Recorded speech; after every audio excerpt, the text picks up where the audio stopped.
Alors, bonjour à tous, heureux de vous retrouver, chers amis. On est toujours le 2 décembre 2020, 17h44, heure du Québec. On est le 2 décembre, presque à un mois, jour pour jour, de l'élection américaine. Et tu as Donald Trump qui est encore en train d'essayer de renverser le vote populaire, ce qu'il est incapable de faire. 40 fois, ils sont allés devant les tribunaux. Une fois, ils ont eu un gain, mais c'était vraiment pour une banalité. Les 39 autres tentatives ont été rejetées et de façon cinglante par les cours fédérales.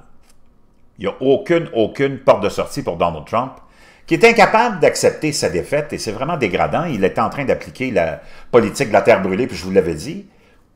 Il ne faut pas oublier que c'est une élection record où 81 millions d'Américains sont allés aux urnes pour dire à Donald Trump « You're fired, my friend. T'es out of the game. » 81 millions, jamais un président. Ce n'est pas des gens qui voulaient vraiment avoir Joe Biden comme président, là, même si c'est un homme d'expérience sympathique, centriste, qui a rassuré tout le monde, mais qui a quand même 78 ans et qui manque un peu d'attrait. C'est pas lui qui a mobilisé vraiment les 81 millions d'Américains à aller voter pour lui. Ce qui a mobilisé les 81 millions d'Américains pour aller voter pour lui, c'est qu'on voulait voter contre Donald Trump, un gars qu'on n'était plus capable de supporter avec sa haine, son autodestruction, sa corruption, son égocentrisme, son pathétisme, spectacle de télé-réalité depuis 4 ans, qui n'a rien donné, qui a amené les Américains dans la pire situation de leur histoire, gracieuseté de l'égocentrisme de Donald Trump. Un gars qui a pensé en janvier dernier, en conversation téléphonique avec Bob Woodward, qui a écrit un livre, à partir de ses conversations avec Donald Trump, entre autres, Donald Trump lui avouait qu'on avait à faire face à quelque chose d'unique, la pandémie qui s'en venait. En janvier, déjà, il savait, il avait été mis au courant, briefé, il le disait même à Bob Woodward, c'est un virus 5 fois plus virulent que n'importe quelle souche de grippe que tu pourrais trouver de la plus virulente. Il dit ça, c'est 5 fois pire, c'est aéroporté, c'est mortel, vraiment 5 fois plus mortel en plus. Il dit, je ne sais pas qu'est-ce qu'on va faire avec ça. 2 semaines plus tard, il est en rallye politique en train de raconter, parce qu'on est en année électorale, que c'est une fumisterie des démocrates, c'est la nouvelle fumisterie des démocrates. Et à partir de là, il est parti dans ce chemin-là de déni du coronavirus, ridiculiser les gens qui portent le masque, combattre la science, combattre les médecins, faire un fou de lui en conférence de presse, parce que pendant le premier mois, c'est lui qui voulait contrôler les conférences de presse sur la pandémie au mois de mars, se demandait si on ne pouvait pas s'injecter des désinfectants ou de la lumière, ou du n'importe quoi, a fait la promotion de l'hydroxychloroquine qui était complètement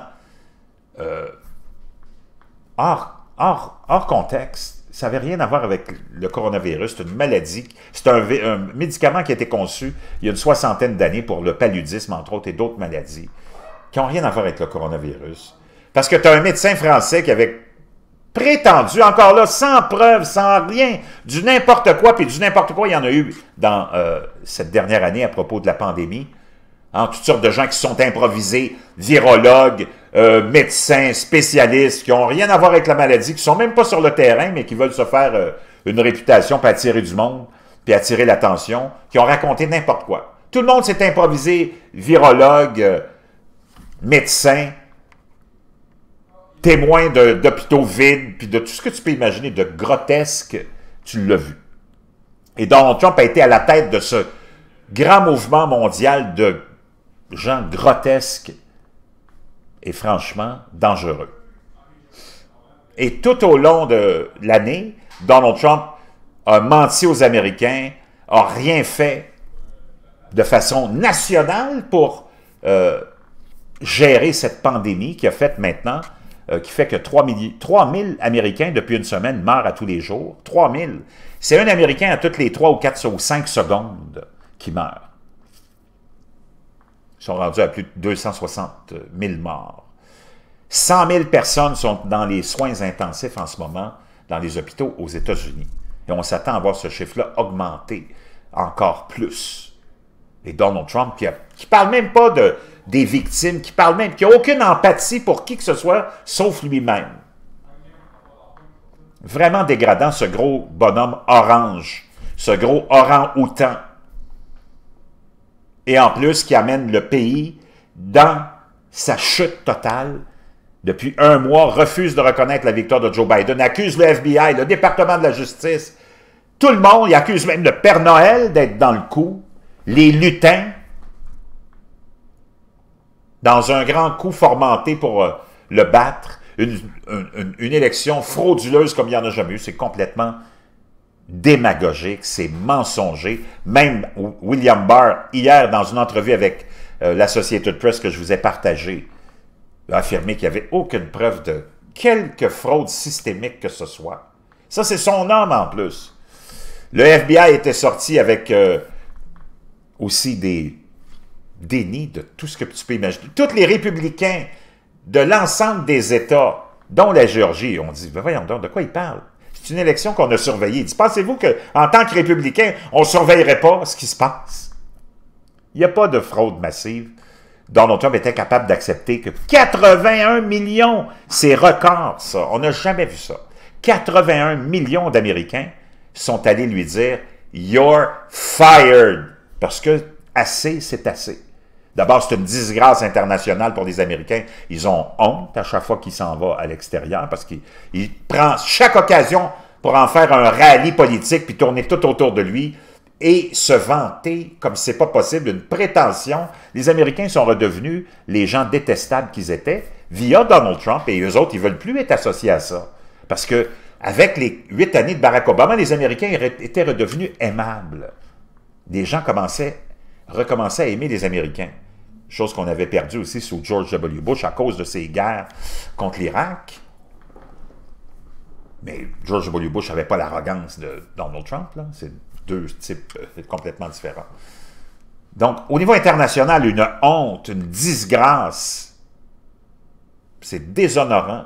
Donald Trump qui se promène à travers le monde pour essayer de convaincre le monde que les États-Unis ont été abusés dans les traités de libre-échange. Franchement, quand tu veux parler de n'importe quoi, tu écoutes Donald Trump et tu vas en avoir du n'importe quoi. Aucun accomplissement. Rien qui a été accompli au niveau international. Cet homme-là est incapable d'accomplir quoi que ce soit. Et l'équipe qu'il avait était incapable d'accomplir de toute façon quoi que ce soit. Et tu peux accomplir absolument rien quand tu es là à attaquer tout le monde, à te mettre tes alliés à dos, à les accuser de toutes sortes de choses, de ne pas payer leur dû, de ne pas ceci, de ne pas cela, et d'avoir abusé des États-Unis d'Amérique. Franchement, comment peux-tu penser que tu vas être pris au sérieux? Puis au niveau intérieur, ben, les États-Unis n'ont jamais été au bord d'une crise sociale puis d'une guerre civile comme on l'a été avec Donald Trump, pour toutes les raisons qu'on connaît, sur lesquelles je n'ai pas vraiment envie de revenir parce que c'est inutile. Les 4 années de Donald Trump sont effacées. Ces pseudo-accomplissements qui sont du rien du tout sont partis en fumée aussi. Et tu as Donald Trump qui est toujours là en train d'amener les États-Unis avec eux, avec lui dans sa chute. La politique de la terre brûlée. Là, il est en train de convaincre une partie de gens qui le suivent que l'élection a été truquée, puis les gens sont convaincus que ça a été truqué, alors que c'est complètement du n'importe quoi. À chaque fois que les avocats de Donald Trump sont allés devant les tribunaux, ils ont toujours dit « On ne vient pas vous présenter des cas de fraude, là. On vient juste essayer que vous éliminiez tel vote dans tel comté, tel vote dans tel comté pour telle ou telle raison. » Mais ils n'ont jamais amené des cas de fraude parce qu'ils savent qu'ils n'ont aucune preuve. Devant la télé avec Tucker Carlson, Sean Hannity, Laura Ingraham, tu peux raconter n'importe quoi. Puis dire, oh ouais, on a plein de preuves de fraude, puis patati patata, parce qu'il n'y a aucune conséquence. Mais quand tu arrives devant le juge, tu ne peux plus faire le petit numéro de clown que tu faisais à Fox News. Il faut que tu apportes des preuves. Parce que sinon, les conséquences vont être graves si tu arrives devant le juge, puis tu veux prétendre qu'il y a eu de la fraude, puis que tu n'as aucune preuve. Tu vas avoir des conséquences face à ta pratique, face à ta profession, face à ton permis d'avocat. Comprends-tu? Et d'autres conséquences aussi graves là, qui peuvent être contre toi. Donc, il n'y a aucune cause qui est amenée de fraude devant les tribunaux parce qu'ils n'ont aucune preuve. Et Donald Trump a même admis, ça va être extrêmement difficile d'amener ça à la Cour suprême, parce que si les cours fédérales inférieures ont toutes rejeté de façon cinglante ce que les équipes d'avocats de Trump ont présenté, la Cour suprême ne va jamais se mêler de ça. Puis ça, je vous l'avais dit depuis longtemps. Maintenant, tu as des théoriciens du complot, les mêmes, qui disent « Ah, Donald Trump a piégé les démocrates avec des filigranes, des nanoparticules. » C'est tellement du n'importe quoi. Tout relève des États et non pas du fédéral. Au niveau des élections, c'est les États qui gèrent les élections dans chaque État. C'est encore là, les équipes de Donald Trump. Penses-tu que Donald Trump, s'il avait piégé les démocrates avec des enveloppes de nanoparticules, puis des filigranes, puis des ceci, puis des cela, penses-tu qu'il n'aurait pas parlé? Déjà? Alors qu'il est en train de faire un fou de lui, puis que toutes ses équipes judiciaires, légales, d'avocats font rire d'eux autres? Penses-tu qu'il n'aurait pas amené ça, cette évidence-là, déjà? Mais c'est du monde qui raconte n'importe quoi, toujours et toujours, puis tu as du monde qui les écoute, ces gens-là. Parce que ça les réconforte dans leur, j'imagine, leur vie misérable, puis ils veulent s'échapper, s'évader. Ils sont jamais capables de faire face à la réalité, vivent dans la fiction. Et c'est ça qui est dangereux, quand tu vis dans la fiction. Penses-tu que s'il avait vraiment piégé les démocrates à l'ensemble, dans l'ensemble du pays, qui n'aurait pas déjà présenté, le 14 décembre, c'est dans 12 jours, où on va confirmer les votes du collège électoral. Penses-tu qu'il serait allé de défaite en défaite en défaite devant les tribunaux? Et c'est là où tu vois que ces gens-là n'ont aucune connaissance politique, aucun jugement, puis aucune intelligence analytique. De raconter des choses comme ça, c'est exposé comme un idiot du village. Ça n'a pas l'air de les gêner, ça, de raconter n'importe quoi. Penses-tu vraiment que si Donald Trump avait été si intelligent que ça, puis de toute façon, il ne pouvait pas le faire, ça relève des États. Mais disons ça avait relevé du fédéral, le contrôle des élections. Penses-tu qu'il n'aurait pas déjà étayé sa preuve de son grand piège, lui, le grand stratagème, qui se fait rejeter par 81 millions d'Américains, un record dans l'histoire des États-Unis qui lui disent « You're fired, my friend, pour tout ce que tu nous as fait pendant 4 ans. Tu nous as trahis, menti, puis tu nous as fait tuer, puis tu nous as appauvris, puis là, tu nous as mis dans la misère la plus totale par ton délire, par ton égocentrisme. » Penses-tu vraiment qu'il n'aurait pas étayé cette preuve-là? C'est du n'importe quoi. Puis même Donald Trump a dit ça va être très difficile de se rendre à la Cour suprême. Il a avoué ça hier. Parce qu'il n'y a pas de preuves. C'est juste des ragots, puis des ragots, puis des ragots. Puis lui, il est en train d'amener les États-Unis dans le néant avec lui sur des ragots. Parce qu'il a perdu l'élection, puis il était incapable de l'accepter. D'ailleurs, Donald Trump, selon plusieurs rumeurs, ne concédera jamais, n'assistera pas à l'inauguration de Joe Biden, puis à son assermentation le 20 janvier. Et au contraire, le même jour, il voudrait lancer sa propre campagne pour 2024. Donc, ça te démontre comment cet homme-là, d'abord, il n'est pas crédible, puis il ne l'a jamais été, puis c'est pour ça que je l'ai laissé tomber. Moi, je me suis fait piéger, mais pas longtemps. Puis ce gars-là n'est pas fiable, c'est un menteur. Comment?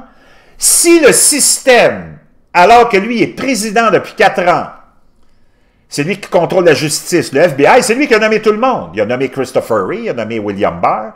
Avant ça, il y avait Jeff Sessions. C'est lui qui contrôle toutes les agences gouvernementales.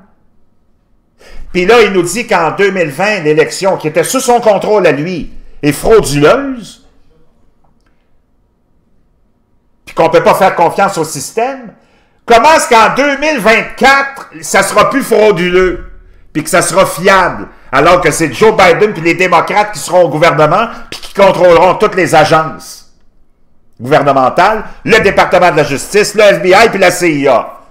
Tu vois bien que c'est tellement du n'importe quoi. Puis qu'il a doumé tout le monde parce qu'il vient d'empocher 170 millions de dollars. On va aller voir ça ensemble, OK? Je vais aller vous chercher le lien.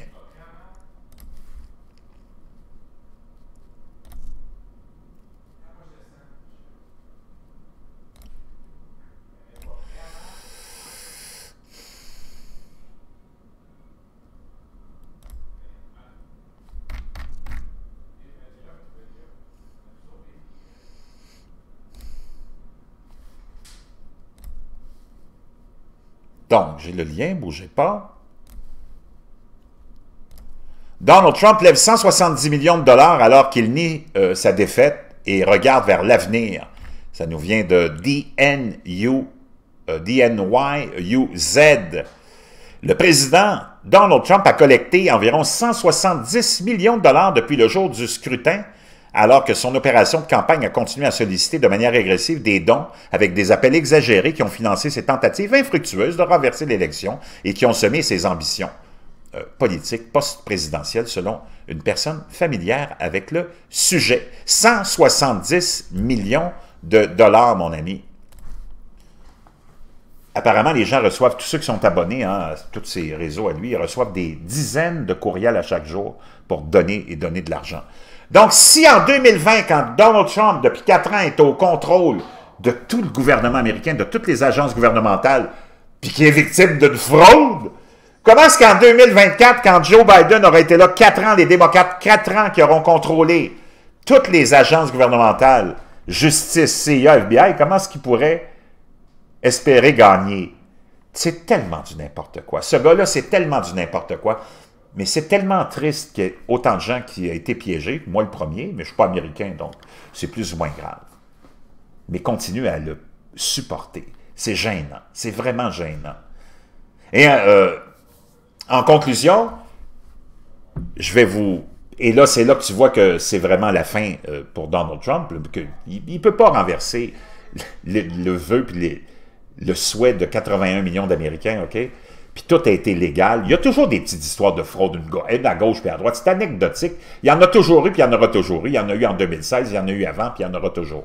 Ça, tu ne peux pas à 100% éviter quelques votes frauduleux. Mais c'est anecdotique.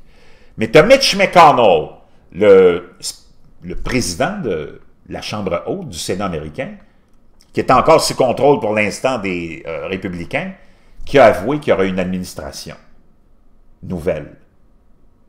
Hier.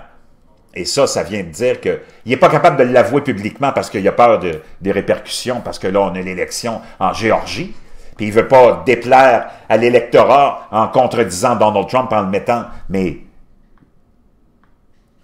Mitch McConnell, le président de la Chambre haute du Sénat, a dit la chose suivante, on va aller l'écouter ensemble, OK?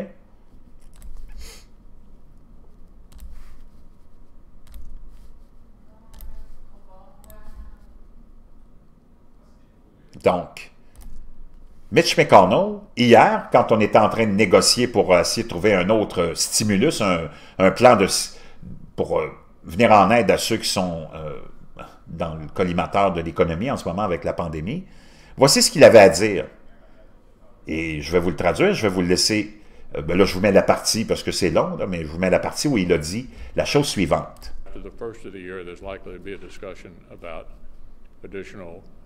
Some additional package of some size next year, depending upon what the new administration wants to pursue.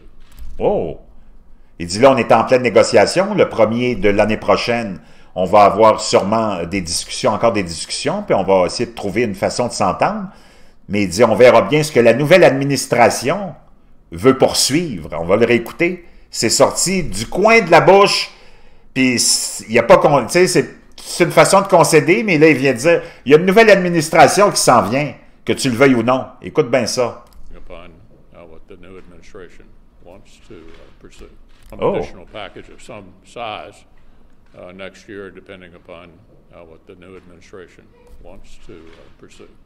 Oh, on réécoute. What's the new administration wants to pursue? On verra bien ce que la nouvelle administration veut poursuivre dans ses plans de dépenses puis de sauvetage. On le réécoute. Some additional package of some size next year, depending upon what the new administration wants to pursue. Oh, encore une petite dernière fois. Some additional package of some size next year, depending upon what the new administration wants to pursue. Oh, donc, voyez-vous, ça y est, c'est fini, mais c'est juste le spectacle pathétique de Donald Trump qui voulait ramasser le plus d'argent possible, puis venir faire suer les démocrates qui l'ont fait suer pendant 4 ans. Ça fait longtemps que je vous dis ça, là. Ben, c'est exactement ça. Donc, les paroles qu'on attendait depuis longtemps des républicains sont sorties hier de la bouche du chef des républicains, mais du coin de la bouche. Mais c'est sorti pareil. Ça, on va voir ce que la nouvelle administration veut poursuivre. Vous avez écouté les bonnes personnes, puis arrêtez d'écouter ceux qui vraiment vous roulent dans la farine, là, parce que c'est vous qui avez l'air de ce que vous avez l'air. Puis j'imagine que vos proches doivent être vraiment découragés, puis vraiment exténués de vous écouter. Je vous reviens.